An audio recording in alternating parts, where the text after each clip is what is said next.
Dobrý deň, počúvate podcast v redakcii. Moje meno je Dušan Mikušovič a mojím dnešným hosťom je emeritný arcibiskup Robert Bezák. Vítajte v redakcii denníka N. Ďakujem za pozvanie. Vrátime sa spolu k úmrtiu pápeža Františka. Pozrieme sa aj na budúcnosť katolíckej cirkvi, ale začnem tým, že vy máte s pápežom pomerne veľa zážitkov. Nie je na svete veľa ľudí, ktorým by pápež František pripravoval zmrzlinu s likérom.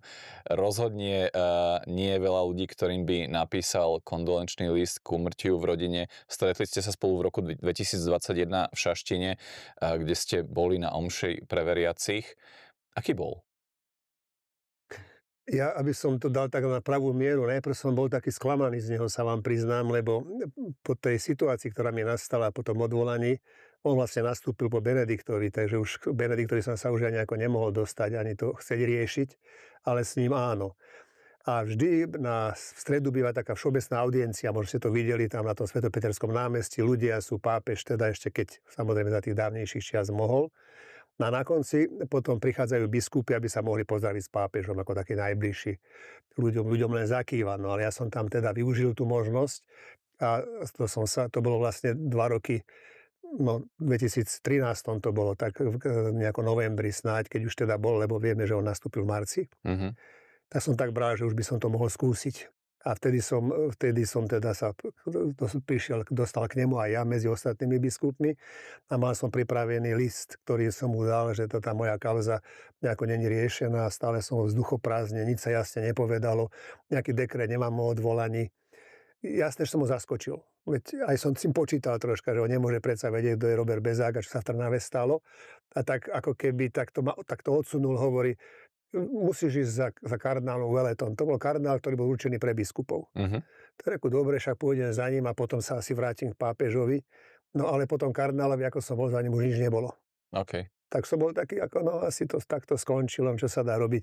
Nakoniec som len malé zrnko asi, ako malá súčiastka v tej štruktúre cirkvi.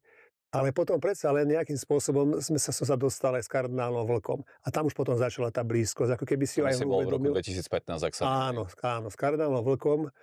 A zrazu tam aj som teda ako mohol porozprávať ten príbeh, a čo sa stalo, a že teda nemám k tomu žiadne vysvetlenie. Aj pre ľudí to je ťažké, lebo však to sa nebolo také bežné odvolávať biskupov z úradu. To už by niečo muselo byť veľmi zásadné, ale nie, že už tam ako nemám čo robiť. A tedy to pápež všimol. A potom to pokračovalo ďalej, ako keby som sa asi dostával do hĺbky jeho života. Potom pán prezident Kiska, už každý biskup pre mňa, išiel a tedy som mu aj ten prsteň, ak si niekto pamätá, ešte som spomínal, že som poslal ten prsteň, ale možno ako takú tichú výčitku. Že k čomu mu je biskupský prsteň, keď nie kde byť biskupom. Asi tak aj pochopil, lebo mi hovoril potom pán prezident, že to pozeral sa, sledoval tam ten biskupský erb, ktorý každý biskup má. A zároveň tak bolo napísané, akože hľadám to Božie milosrdenstvo, to milosrdenstvo. A to bolo tak, že implenos misericordia po latinsky samozrejme. A možno toho tak oslovilo, lebo potom to pokračovalo ďalej aj pani prezidentkou Zuzanou Čaputovou. Potom ma pozval do Svätej Marty, teda kde býval. Mali sme spoločné stretnutie, tam sme boli spolu sa najesť, tam bola aj tá zmrzlinka, aj s tým likérom, to bolo milé. Keď vlastne už tá zmrzlina prišla, on ešte chcel vylepšiť, tak však to sa vylepšuje. Mm-hmm. Takže nejako musím povedať, že behom tých rokov, lebo to nie bolo že krátko, som sa dostal nejako tak blízko k nemu a prekročil som tú hranicu len takej oficiálnosti, nejakej také ako v zamestnaní, keď je šéf a podriadený. A zrazu som bol pre neho Robert.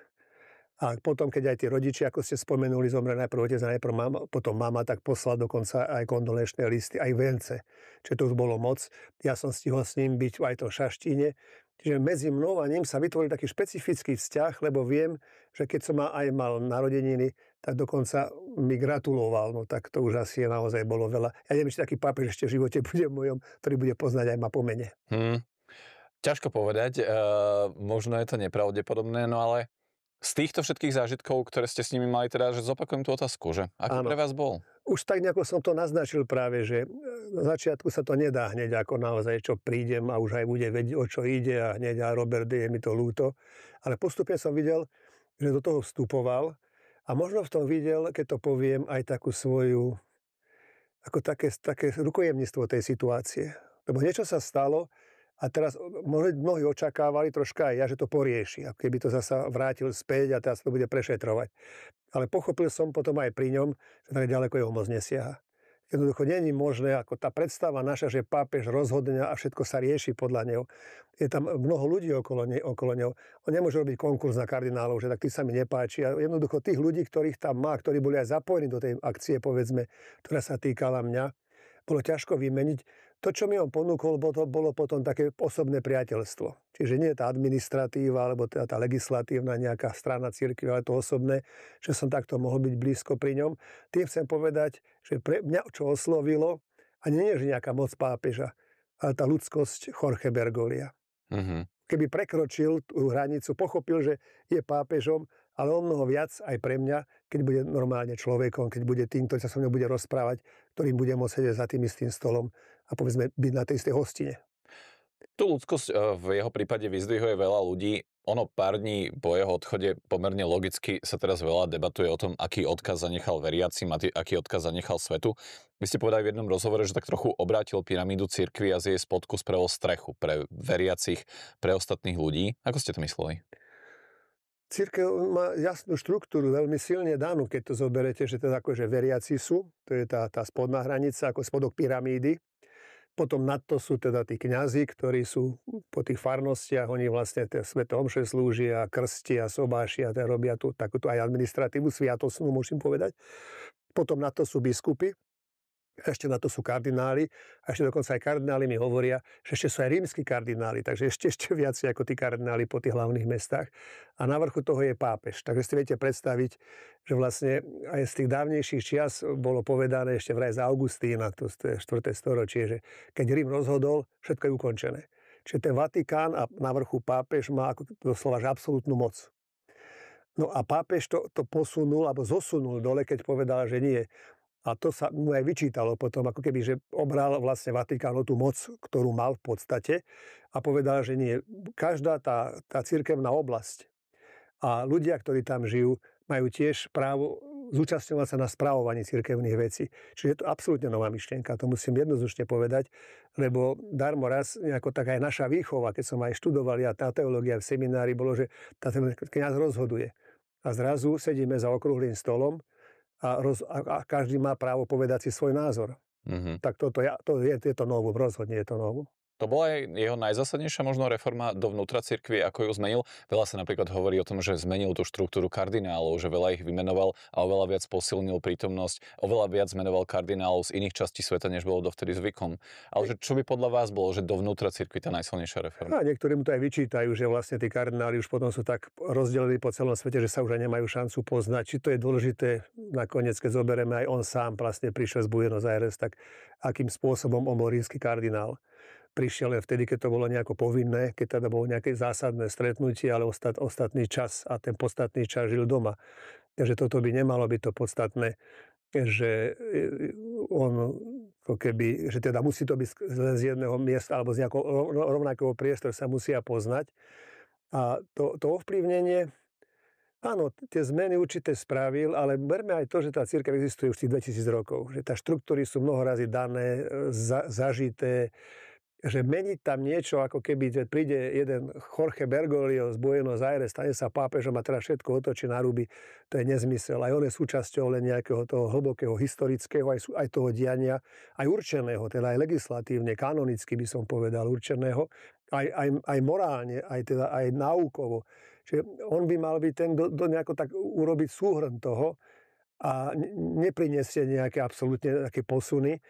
Podarilo sa mu, ale ako keby som povedal, že otvoriť skorej cirkev do toho súčasného sveta, čo už dávno malo byť, lebo druhý Vatikánsky koncil s tým svojím adžornamentom hovorí, že teda otvoriť treba okná a treba počúvať, čo hovoria ľudia, čo hovorí svet.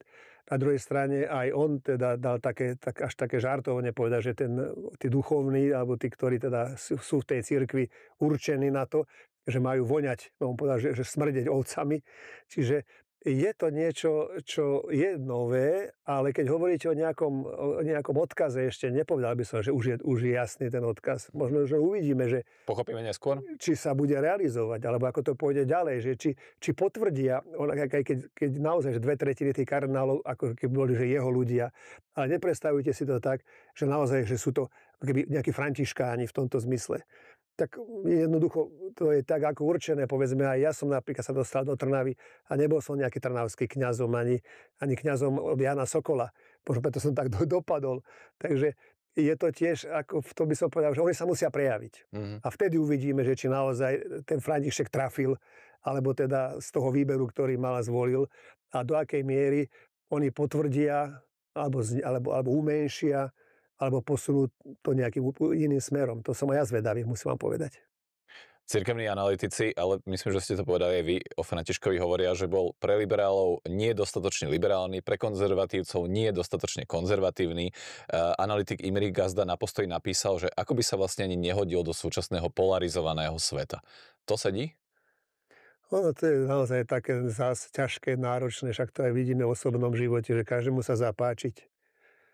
Ja neviem, no keď to tak trocha poviem žartovne aj smerom do Slovenska, no dá sa byť naozaj priateľ na všetky svetové strany.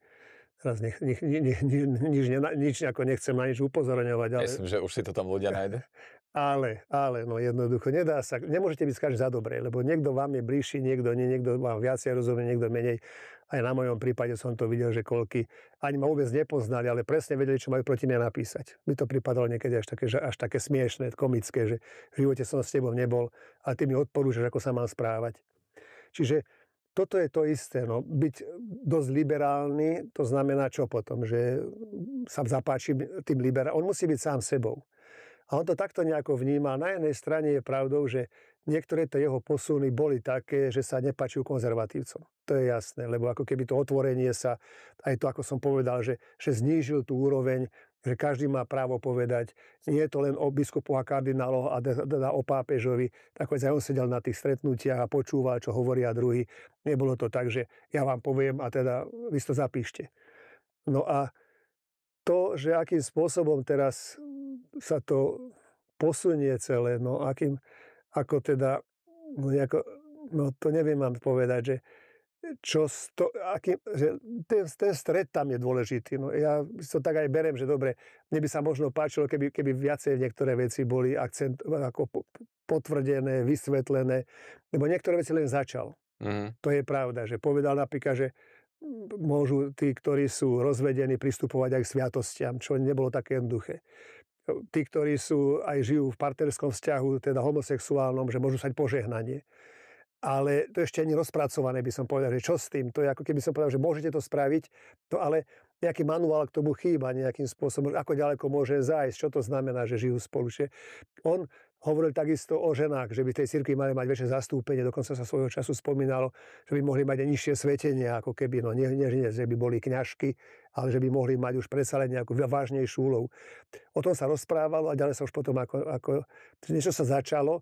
V tomto on bol perfekt, by som povedal v úvodzovkách. No. Niečo nakúsol a potom ako by sa bol z toho stiahol. A otázka je, že či urobil dobre, lebo naozaj, že v tých úplne že veľkých takýchto témach, o ktorých sa diskutuje, v otázke potratov, celibátu kňazov, vysviacky žien, pohľadu na manželstvo, teda ako zväzok muža a ženy, povedzme, že sám hovoril, že homosexualita je hriech, ale nie je to zločin. Ako niečo delikt, áno. Že niekde to posúval, ale nikdy to nedotiahol. A teraz je otázka, že či urobil dobre, že to možno nedotiahol, či možno to bola cesta, že minimálne otvoril debatu a nenechal to zase direktívne povedať, že takto to má byť, že či v tomto nebol ten prínos jeho. Správne to hovoriť. Ja si to myslím, že niekedy ani nie je to otázka, lebo pre mňa taká predstava, ako keď aj som bol v tom priestore cirkvi, že som dostával otázky, že ako majú ľudia poriešiť, povedzme, takúto svoju kauzu alebo takýto svoj príbeh.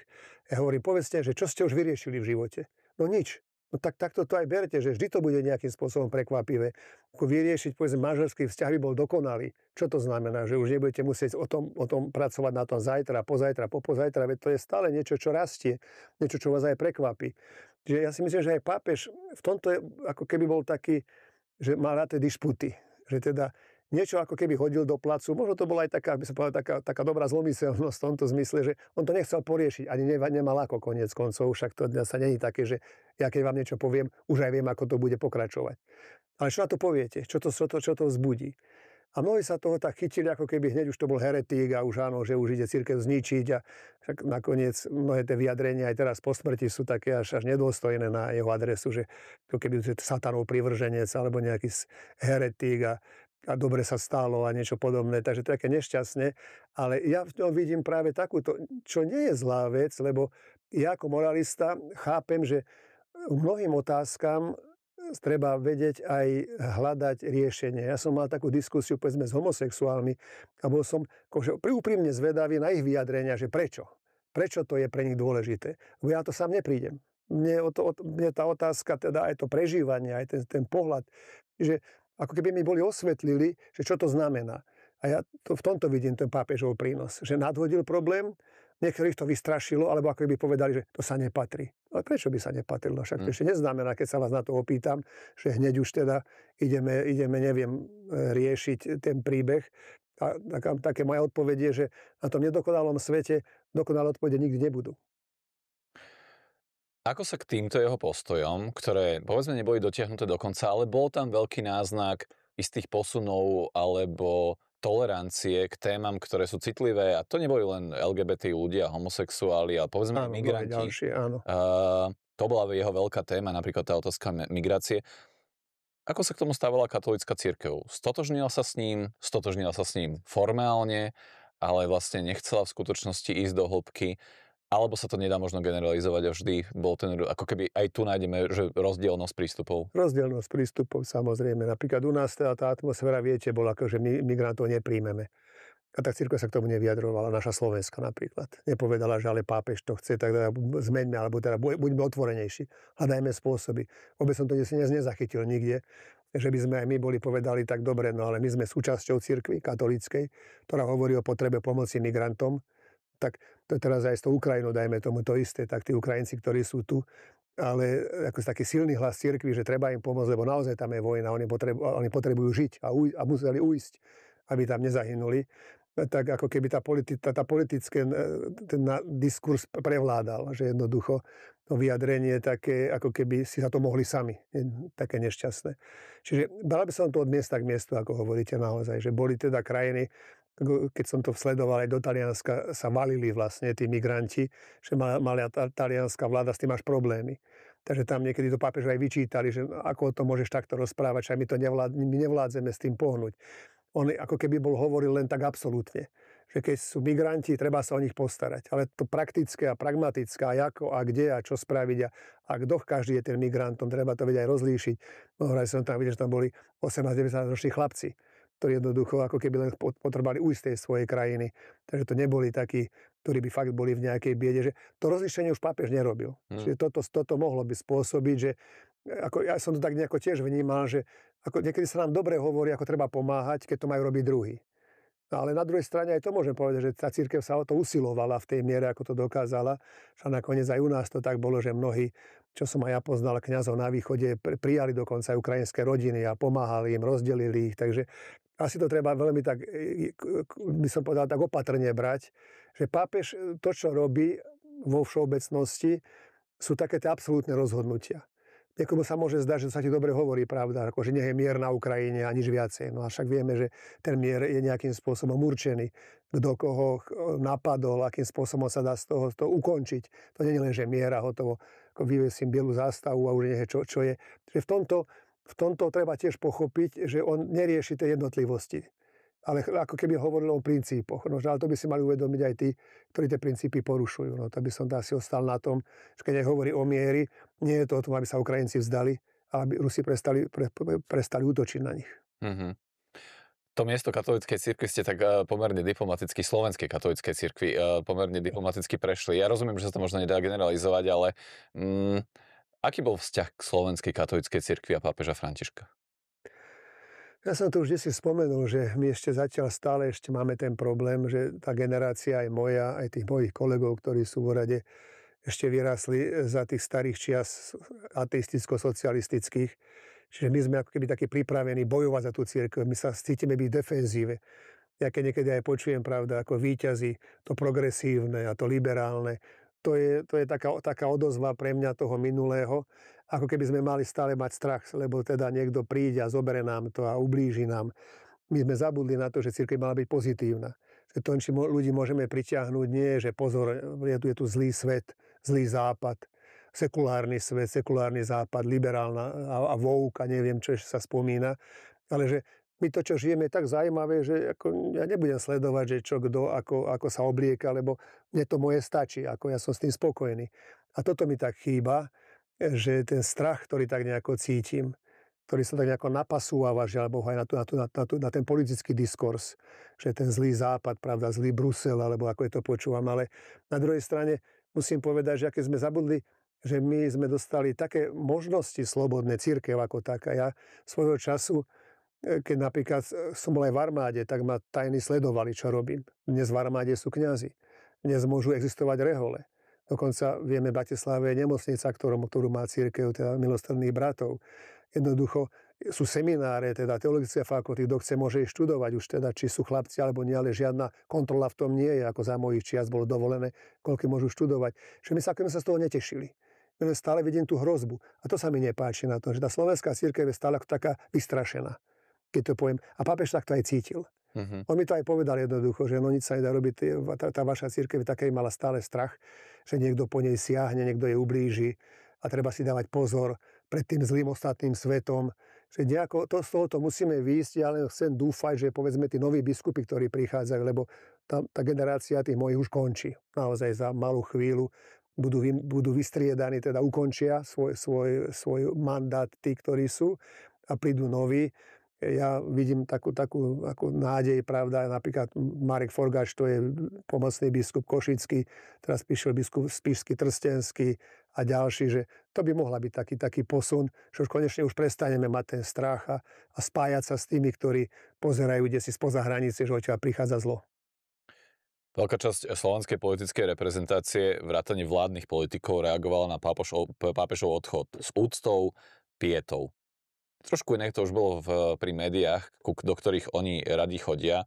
My sme niekoľkokrát zopakovali, ako informovala o smrti pápeža web Infovojna, kde sa naozaj, že vládni politici striedajú. Napísali titulok: vo veku 88 rokov zomrel pápež František, ktorý bol hlasný podporovateľ migrácie, drakonických pandemických opatrení, pichania antikovidových injekcií, zločineckej agendy Svetového ekonomického fóra v Davose a požehnávania LGBT párom. Ako ste vnímali, keď ste tento titulok uvideli? Teraz ho počujem prvý raz, ale verím, že to takto. Tak keď to počujete takto, že to takto interpretujú, ako keby vo chvíli, kedy človek zomrie, aj keď teda pápež zomrie. Tak ich pápež nezaujíma, na čo sa k tomu vyjadrujú, lebo to je zrejme, že pápež pani neznamená, tak by to nemohli napísať vo chvíli smrti. A tam nebudem hovoriť, aj neviem, tak chodím, však ako kňaz som chodíval na pohrebia, mal som teda, ale že by som vyťahoval veru. Ten váš otec, no vidíte, ako na konci života aj bol nahnevaný, aj mrzutý bol a mali ste s tým len problémy a takto sa nerozpráva predsa, to je nezmysel. Tým nechcem povedať, že nemôžeme vidieť, ale aký bol ten pápež a teda hodnotiť ho naozaj ako v tej šírke, dajme tomu, však iste mal aj chyby, veď to neznamená, že ako keby padol z neba. To aj on sám priznal, že hovorí, modlite sa za mňa. A tiež sa do tej role toho človeka, ktorý hľadá pravdu a tu po tej ceste, ale povedať, že toto sú, vlastne tí ľudia pomenovávajú, čo ich trápi. Oni nehovoria o pápežovi. Oni pomenovávajú to, že ich trápi migrácia, že s tým majú strašný problém, že ich trápilo očkovanie, jednoducho aj s tým majú problém, že ich trápi LGBT napríklad, lebo aj to jednoducho sa nemôže riešiť. Čiže keby som to mal podľa tohoto brať, čo oni hovoria, a mal byť spokojný s pápežom, tak by mal tvrdo vystupovať proti migrácii. Že on sám bol migrant predsa. Keď prišiel z Talianska do Argentíny, tak vyšiel, to je nezmysel. Keby som mal hovoriť proti teda očkovaniu, a potom to čo znamená, že ľudia zomierajú? Ako tak to očkovanie, hádam, len zmysel malo, veď nebolo, že to len o Slovensku. Všade, ja keď som sledoval aj v Taliansku, tam myslím, že nie v Bergame, ale v nejakom meste, že už nevedeli, kde majú tých mŕtvych uložiť, už museli si objednávať chladiarenské vozy. Nerozumiem tejto dikcii. Ja musím povedať, že takto môžu naozaj uvažovať ľudia, ktorí sú zatvorení sami v sebe, nesledujú to, keď ten pápež chodí po tom svete a vidí, ako ho tam príjmajú aj bežní ľudia, to není, že len tí najvyšší, ako aj na Slovensku, keď bol, čo všetko, aké to bolo potešenie pre ľudí, a toto pre nich nič neznamená, len to, že on sa nevyjadril až v Davose, ako keby on bol ten, kto môže rozhodovať o ekonomike, o financiách, mi to prípada naozaj trápne. Toto, čo je tam napísané, tak sa má tomu vyjadriť, to mohli urobiť len duchovní chudáci. Nech sa na to nehnevajú, lebo takto sa to nesmie robiť. A s takýmto názormi a zmyslením a neviem si predstaviť, ako tí ľudia ďalej chcú existovať. Keď vám pápež vrátil váš biskupský prsteň, ktorý ste mu predtým vrátili vy, a objavili ste sa na omši v Šaštine, veľa ľudí to chápalo ako signál, že existuje nejaká cesta vášho návratu do cirkevného života, ak nie slovenského, tak možno práve vo Vatikáne. Rozumeli sme tomu zle? Áno. Neviem, prečo ľudia potom túžia, keď ja potom netúžim. Mne to prípada naozaj ako keby, že nech sa niečo porieši a bez zákovy bude dobre. Ako to vedia, že ja to potrebujem. Ja som to bral aj to, že v tom Šaštine môžem byť s pápežom a s biskupmi nie ako nejaké potvrdenie svojej hodnoty a dôstojnosti a očakávania, ale že naozaj tam stále patrím. Ja som nebol vylúčený z cirkvi, ani exkomunikovaný, ani jednoducho nejakým spôsobom sa stalo, čo sa stalo, a to už nech sa rieši nejako inde, alebo nejako sa to možno raz desi aj teda vyjde to na svetlo Božie. Zatiaľ ma to netrápi, už je to dávno. Čiže ja som to nevnímal, že teraz taká satisfakcia, ja som s pápežom, teraz už sa vraciam späť a mne vo Vatikáne môžu dať. Tak žartovne sa hovorilo, že mohol by som byť vo Vatikáne si pri kopírke, aby som teda tie dokumenty vatikánske mohol roznášať. Takže skôr sa tak žartovalo na moju adresu, čo som aj tak bral, lebo... No ja som mal teda počul aj úvahy, že či náhodou nemôžete byť kardinálom. No to by som ešte mohol byť, takže to vystrihnite, ale môže byť, že ten nový pápež, ktorý príde, povie, tak keď má rád toho bezáka, ten František, da ja ho má, no žartujem, jasné. Ja som už dosť dlho ďaleko už odtiaľ. A už aj ten Šaštín, keď bol, už to bolo veľa rokov, už to bolo 9 rokov po. Čiže ja už som z toho ako keby odišiel. Ja si neviem predstaviť, že by som sa po 13 rokoch desi mal vrátiť a desi takú prísť bez vysvetlenia koniec koncov. Teda keby ma aj vrátili späť desi do nejakej funkcie, čo povedia, že už je dobre, už je to v poriadku s ním. Už ho máme radi.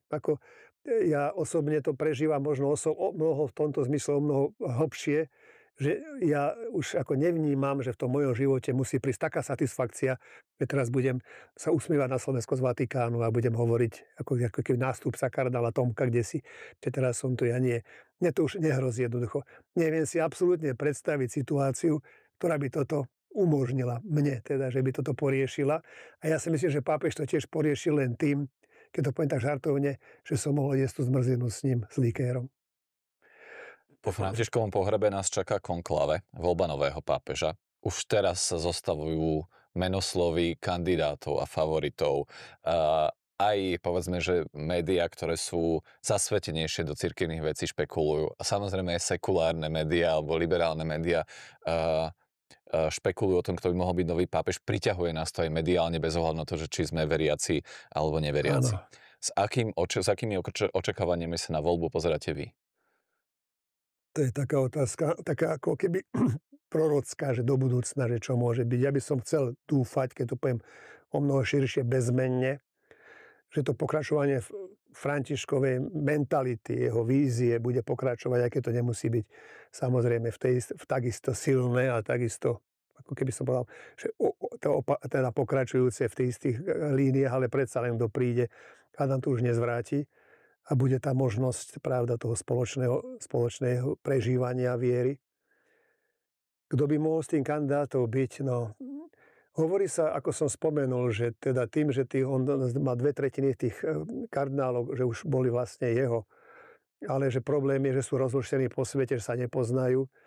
A to je pravda aj pre nás, že ani ja neviem sa k nim bližšie vyjadriť. Pre mňa, keď sa spomína, povedzme, kardinál z Filipín, ja neviem nič viac, len ako na obrázku, keď mi ho ukážete, ani to by som nepoznal. Mm-hmm. Tí ďalší, ktorí takisto sú. To, čo by mohlo byť zaujímavé, je pravdou, že určitý posun kresťanstva je, tá Európa sa sekularizuje. Ako keby, povedal som, že nemá právo dožadovať sa, keď Latinská Amerika, napríklad aj Ázia, sú kresťansky už o mnoho silnejšie. To je fakt. Takže môžeme rozmýšľať, že či teda ako sa to neprevalí smerom k ním. Pravdou je aj taká ľudská úroveň, že ja som to videl, keď som ešte svojho času bol aj v úrade, že majú bližšie k sebe tie krajiny, povedzme, ak ste z Ázie, aj keď sa nepoznáte, ale ste z Ázie. Ak ste z Latinskej Ameriky, dajme tomu naozaj z Argentíny, Brazílie, Peru, nepoznáte sa, ale ste latinské. Tak ako aj my v Európe. Ja musím priznať, že keď sme my mali takéto voľby, tak sme tak vždy hlasovali s Rakúšákmi, s Nemcami, Poliakmi, že to bola taká partia, že Francúzi už boli od nás vzdialenejší. Geografická blízkosť. Jasné, presne, áno, jasné. Že aj sme nepoznali tých kolegov, dajme tomu osobne, že som ja s nimi žili, dajme tomu v Mníchove, ale už potom to boli naši, akože to sú z Bavorska. Takže to bolo až také trocha veselé, že ani nebolo potrebné sa poznať, ale stačilo, že a toto môže byť rozhodujúce, že ak to je geograficky, čo je to silné, lebo ja si ťažko viem predstaviť, že taký filipínsky kardinál bude potrebovať, povedzme, voliť Američana, dajme tomu, alebo ja neviem, ako Európana. On tiež bude pozerať po tom prostredí, skadiaľ pochádza, to je normálne. A kto by to tak mohol byť pre mňa? Pravdou je, to je také zasa môj osobný pohľad, že dôležití sú tí, ktorí sú v Ríme. To sú tí rímski kardináli. Predsa len sú o mnoho bližšie, poznajú sa, poznajú aj to prostredie. Napríklad kardinál Parolin tu bol pred nejakým časom. Je zrejme, že aj nám je známy, ale on pozná to prostredie. Aj oni teraz píšu, že on je tým favoritom. Preto ho spomínam, že ja iných ani veľmi nepoznám, z tých jeho poznám. S ním som aj osobne bol, môžem povedať. Je pravdou, že keď sa pozrite aj spätne, po Jánovi Pavlovi II. Nastúpil Ratzinger, ktorý bol šéfom kongregácie pre vierovku. Teda bol mu veľmi blízkym spolupracovníkom. Teda otázka naozaj o Parolíny zasa tým blízkym spolupracovníkom Františka. Celý ten čas v podstate on bol štátny sekretár, ako druhé miesto. Či to bude stačiť, či teda on aj zároveň nie je spokojný s tým druhým miestom, radšej ako byť pápežom, to je už na ňom. Ale ja si myslím, že otázka je, aj keď teraz hovorím vlastne proti tomu, čo som hovoril predtým, lebo však on je Európán, on je Talian. No takže otázka je, že či zasa potrebujeme to vrátiť si do Talianska a do Európy. Ale zasa tou známosťou, tým, že on sa hýbal po tom svete, však teda bol aj veľvyslancom v tých krajinách, je veľmi známy. Pre mňa by som povedal, že on je ako keby tým číslo 1, by som povedal pre mňa, teda v tom, ako ja poznám tú situáciu, tie zákulisné stretnutia, vytváranie tých skupín, že by mohol byť priateľný. Lebo aj tá doba je taká ťažká, náročná. Napríklad ja viem o tom, že keď teraz vo Vatikáne chcú, aby niektoré krajine niekto bol biskupom, tak to odmietajú, jeden za druhým to odmietajú. Boja sa to zobrať, pretože vidia, že tá doba, do ktorej vstupujeme, je náročná. Čiže otázka pre mňa je aj, či ten, kto by mal byť pápežom, sa toho nebude báť. Videli ste film Konklave? Preto o tom hovorím. Ešte som ho nevidel, ale počul som, takže asi viem, kam mierite. Že je to také zaujímavé, mnohí sú ako keby proti nemu. Ale videl som film Mladý pápež, to bolo také zaujímavé. A musím povedať, že bolo toho veľa pravdivého. Teda naozaj, to bolo teda veľmi kontroverzné vyobrazenie pápežského. Áno, ale skôr keď zoberie tí kardinálov, keď si všimli, ako vedeli bojovať o to miesto, ako sa snažili, no sú to tiež len ľudia. Práve Konklave je v tomto ako veľmi zaujímavý film. Niektorí hovoria, že veľmi dobre zachycuje. Samozrejme je tam istá nadsazka, ten koniec je, možno by sme povedali trochu áno, musí byť. Ale to, ako zvláštne môže vzniknúť tá dynamika počas toho konkláve, tak to ten film zachytil. Čiže môžeme byť aj prekvapení. Môžeme byť aj prekvapení a naozaj, ja by som povedal, že nehľadajme za tým hneď, ja neviem, akési veľké, mocné, ja neviem, vanutie, akési duchov. Je to mnoho razy o nás ľuďoch, o tom, ako spolupracujeme, spolu sa máme radi, nemáme radi.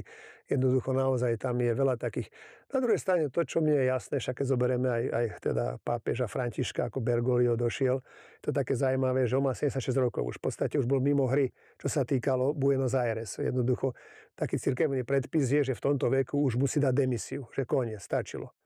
Príde do Ríma, stane sa pápežom. Dokonca on mal už pripravený, že už beží späť.